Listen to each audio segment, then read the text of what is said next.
Hello everyone, তোমরা সবাই কেমন আছো? আমি তো খুব ভালো আছি। আর একটি নতুন ব্লগে তোমাদের সবাইকে স্বাগত। দীঘার ভ্রমণের এটা থার্ড দিন। ওই দিন একটু সকাল সকাল আমরা ব্রেকফাস্টটা সেরে নিয়েছিলাম। ব্রেকফাস্টে ছিল আলুর পরোটা আর সাথে একটা ভেজ তরকারি আর আচার। আলুর পরোটাটা খুব ভালো ছিল, ভিতরে পুর ভরপুর ছিল, গরম গরম বেশ ভালো লাগছিল। নিউ দীঘার রোডের সামনেই এটা রেস্টুরেন্টটা, ভালো খেলাম। তারপরে একটু বেরিয়ে একটু শশাও খেয়ে নিলাম।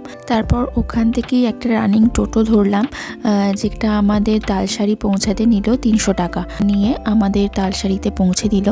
অনেক টোটো 450 টাকা নেবে বলছিল, তো আমরা একটু বার্গেনিং করেই টোটোটা নিয়েছিলাম।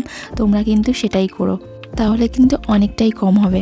ওখানে গিয়ে তোমরা বোটিং করতে পারো লাল কাঁকড়া দেখার জন্য, মোহনা দেখার জন্য। আমাদের এখান থেকে মাথাপিছু 100 টাকা করে নিয়ে পৌঁছে দিয়েছিল লাল কাঁকড়া দেখার জন্য।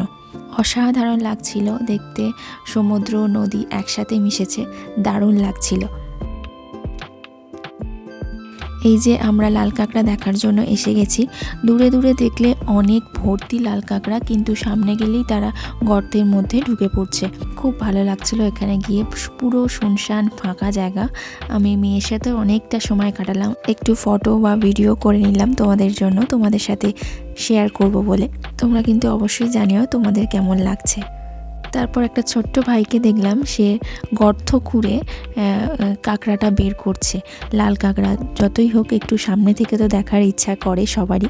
দেখো পেয়েও গেছে। এবার ওটাকে নিয়েই সবাই ফটো বা ভিডিও করতে সবাই ব্যস্ত হয়ে পড়েছে। আর বেচারা কাঁকড়া নিজের ঘরই খুঁজে পাচ্ছে না। তবে যাক, সামনে থেকে লাল কাঁকড়াও দেখা হয়ে গেল। তারপর ওখান থেকে ফিরে আমরা একটু ফ্রেশ হয়ে চলে গিয়েছিলাম লাঞ্চ করার জন্য। আমরা ফিশ থালি অর্ডার করেছিলাম, যার মধ্যে অনেক রকমের আইটেম ছিল।